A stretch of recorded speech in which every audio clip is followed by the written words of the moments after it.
Welcome back to my YouTube channel desire of education में एक बार फिर से आपका हमारे YouTube channel desire of education में स्वागत है। तो हम क्लास 10th की केमिस्ट्री पढ़ रहे थे जिसमें केमिकल रिएक्शन, अगले वीडियो लेक्चर में केमिकल रिएक्शंस, रिएक्टेंट और प्रोडक्ट के बारे में पढ़ा था। आज हम पढ़ेंगे केमिकल इक्वेशन, क्योंकि चैप्टर ही हमारा क्या है, केमिकल रिएक्शन एंड इक्वेशन। तो केमिकल रिएक्शन के बारे में हमने पढ़ लिया, लिख देते हैं केमिकल रिएक्शन एंड इक्वेशन। तो केमिकल रिएक्शन के बारे में हमने अगले वीडियो लेक्चर में पढ़ लिया।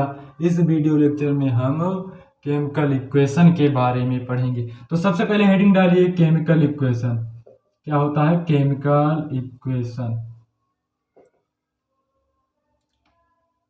अब रासायनिक अभिक्रिया एक बार रिवाइज कर देते हैं। जब दो या दो से अधिक पदार्थ मिलकर नए पदार्थों का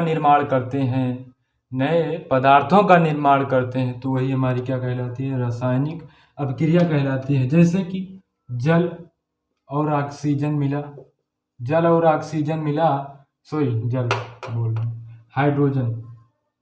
हाइड्रोजन और ऑक्सीजन मिलकर क्या बनाते हैं, जल बनाते हैं, है ना। तो यह क्या है, एक अभिक्रिया है।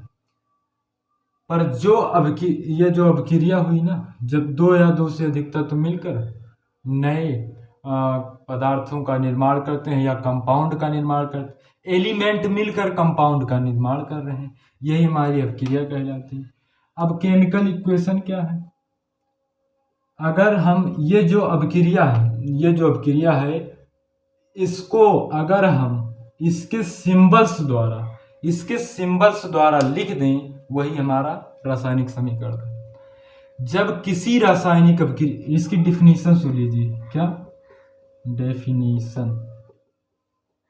परिभाषा सुनिए। इसको हिंदी में बोलते हैं रासायनिक समीकरण, chemical equation.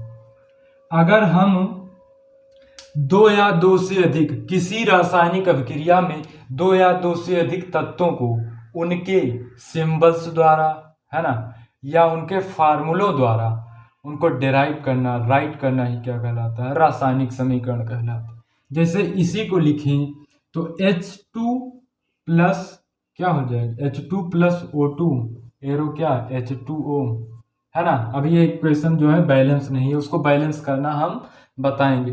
H2 plus O2 equals to H2O।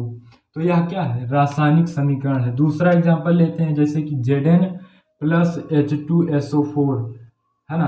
पहले क्या था कि जिंक और क्या था, सल्फ्यूरिक अम्ल। जिंक और सल्फ्यूरिक अम्ल में जब हम जिंक में सल्फ्यूरिक अम्ल जोड़ते हैं, है ना, तो क्या मिलता है हमारा ZnSO4। Zinc sulphate plus H2 जो होती है वो निकल जाती है ना। तो यही रासायनिक समीकरण क्या हो गया। पहले ऐसे इसको हिंदी में लिखते कि जिंक प्लस सल्फ्यूरिक अम्ल बराबर जिंक सल्फेट प्लस हाइड्रोजन, ऐसा हम लिखते। पर जो है उसको किसी भी रासायनिक अभिक्रिया को उसके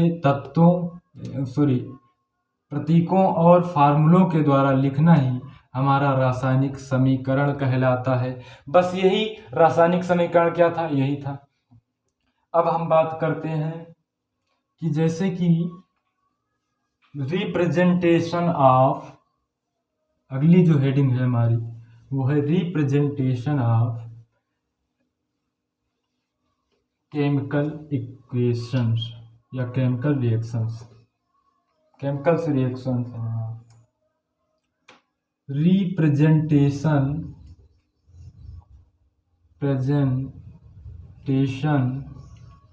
ऑफ केमिकल रिएक्शंस। रासायनिक अभिक्रियाओं का क्या भैया, निरूपण। रासायनिक अभिक्रियाओं का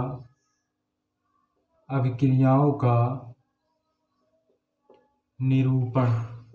देखिए, रासायनिक अभिक्रियाओं का निरूपण मतलब कि रासायनिक अभिक्रियाओं को हम किस प्रकार लिखते हैं, यही हो जाएगा रासायनिक अभिक्रियाओं का निरूपण। तो रासायनिक अभिक्रिया जो होती है उसमें क्या होता है कि जो तत्व भाग लेते हैं उन्हें रिएक्टेंट बोलते हैं, अभिकारक बोलते हैं, और जो बनते हैं उन्हें क्या बोलते हैं, प्रोडक्ट, उत्पाद बोलते हैं।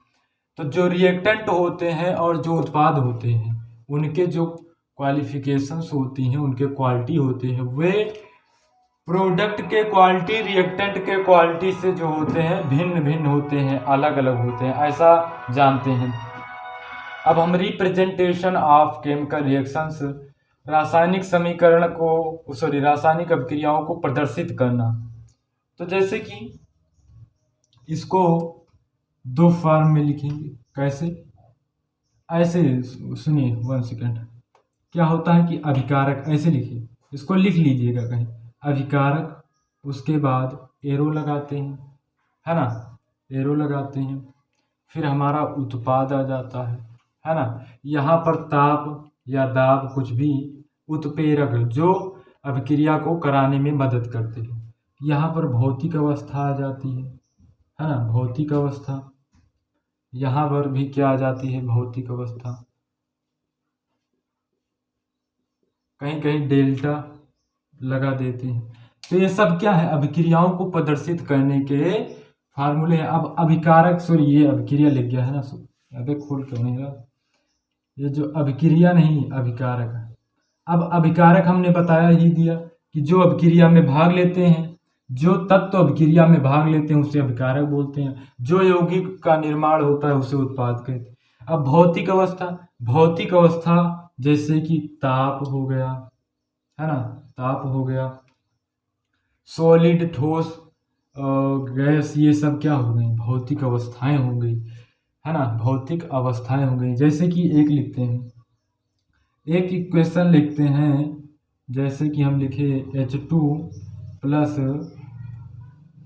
O2 एरो क्या, H2O, है ना, H2O हो गया, समझ में आ रहा है ना, इसको बैलेंस कर दे रहे हैं, 2H2 plus O2 equal to H2O। अब जो भौतिक अवस्था है उसको समझिए। भौतिक अवस्था मतलब ये जो तत्व है इनका जो रिप्रेजेंटेशन, तो H2 क्या है, H2 एक गैस है, तो यहाँ पर हम लिख देंगे G, यही क्या है भौतिक अवस्था, मतलब कि S हो गया, L हो गया, G हो गया, उसके बाद एक्वस हो गया, एक्वस मतलब जलीय, सॉलिड, लिक्विड, गैस, एक्वस, और V आ जाता है मतलब वाष्प। O2 क्या हो गया, ये भी एक गैस है, पर जो बना क्या है, वो है लिक्विड, वाटर है, जल। तो यही हो गई इनकी भौतिक अवस्थाएं, इनको प्रदर्शित करना, है ना, यही हो गया। अब अभिक्रिया लिखी कैसे जाती है, अभिक्रिया लिखी कैसे जाती है उसकी बात करते हैं। कहीं कहीं पर ऐसे लिखा, ये भी लगा होता है, जब ऊपर की ओर लिखे मतलब जो कोई गैस है वो निकल रही है, नीचे की ओर मतलब जो कोई अवक्षेप बना हुआ है। अब अभिक्रिया लिखी कैसे जाती है उसकी ही बात कर रहे हैं। अगर शब्द, देखिए समीकरण, जो अभिक्रिया का प्रदर्शन होता है, शब्द यानी कि शब्दों का निरूपण, शब्दों वाली अभिक्रियाओं का निरूपण, और कैसे, प्रतीकों वाली अभिक्रियाओं का निरूपण। शब्दों वाली जैसे कि जल और ऑक्सीजन, उसको लिखें, जल ऑक्सीजन, हाइड्रोजन और ऑक्सीजन मिलकर जल बनाते हैं, ऐसे लिखा जब हमने। या जिंक लिखें, जिंक लिखा प्लस कॉपर लिखा, कॉपर सल्फेट लिखते हैं, कॉपर सल्फेट। एरो जो हमारा बना, क्या बनेगा हमारा, जिंक सल्फेट प्लस कॉपर। अब देखिए लॉजिक के साथ देखिए, ये एक प्रकार का शब्द समीकरण है, शब्द समीकरण है। शब्द समीकरण में क्या होता है कि जो इसको लिखने में ना बहुत स्पेस ले रहा है, बहुत स्पेस ले रहा है। अब कैसे लिखा जाता है अभिक्रिया को, सबसे पहले कोई तत्व लिखा जाता है जो अभिकारक होते हैं, अभिकारक में हम प्लस का चिन्ह लगाकर लिखते हैं, और अभिक्रिया में भी हम जब 2 या 2 से अधिक तत्व होते हैं तो जब दो या दो से अधिक अभिकारक होते हैं तो उनमें भी हम प्लस का चिन्ह लगाते हैं, और जब दो या दो से अधिक उत्पाद होते हैं, प्रोडक्ट होते हैं, तब उनमें भी हम प्लस का चिन्ह लगाकर बढ़ाते हैं। और जो ये एरो लगाते हैं, एरो क्या होता है? एरो का मतलब होता है कि अभिक्रिया हुई है, और एरो का जो उसकी डायरेक्शन होती है वो सदैव प्रोडक्ट की ओर होती है। इसका मतलब ये होता है कि अभिक्रिया हुई है। अब आप बोलेंगे कि सर जो है समीकरण को प्रतीकों और रासायनिक समीकरण को प्रतीकों और उनके उसमें फार्मूलों के रूप में क्यों लिखा गया? देखिए, पहले अभिक्रिया ऐसे लिखी जाती, ये कोई वैज्ञानिक विधि नहीं है। इसको छोटे फार्म में, ये स्पेस भी बोल ले रहा है, इसको छोटे फार्म में लिखना ही क्या वैज्ञानिकों ने उचित समझा। तब उन्होंने इसके प्रतीकों को यूज किया, तभी से क्या हो गया कि जो है वो रासायनिक समीकरण भी बन गया, और प्रतीकों एवं उनके फार्मूलों के द्वारा उनका निरूपण भी होना सिद्ध हो गया। तो Zn लिखेंगे, प्लस लगाए तो प्लस लगाएंगे, कॉपर सल्फेट CuSO4 होता है, एरो लगा देंगे, है ना, एरो लगा देंगे। उसके बाद Zn सल्फेट लिख देंगे और प्लस Cu, कॉपर जो है विस्थापित हो गया।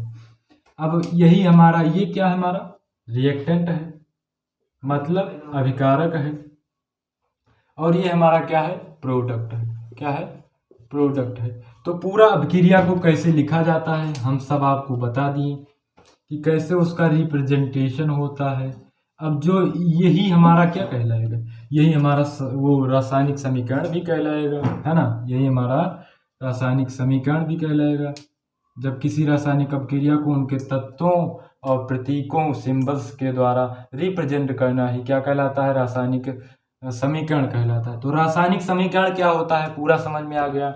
और जो है अभिक्रिया का प्रेजेंटेशन कैसे होता है, रिप्रेजेंटेशन, उसको प्रदर्शित कैसे किया जाता है, कैसे दिखाया जाता है कि जब अभिकारक, जब दो या दो से अधिक अभिकारक होते हैं तब उनके मध्य हम प्लस का चिन्ह लगा देते हैं, है ना।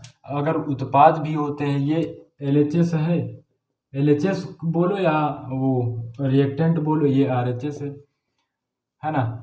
और जब उत्पाद भी दो या दो से अधिक हों तो उनके मध्य प्लस लगा देते हैं। आगे बात करते हैं कि जैसे कि, और हाँ, कि जो वो क्या है उसके मतलब कि ये कौन सी चीज है, कौन सी भौतिक अवस्था को रिप्रेजेंटेशन करता है, उसको भी लिखते हैं। जैसे Zn एक प्रकार का सॉलिड है, ये क्या है? एक्यू है ना, एक्वस है, बिलियन है, कोई बिलियन है, हिंदी में बिलियन और इधर एक्वस।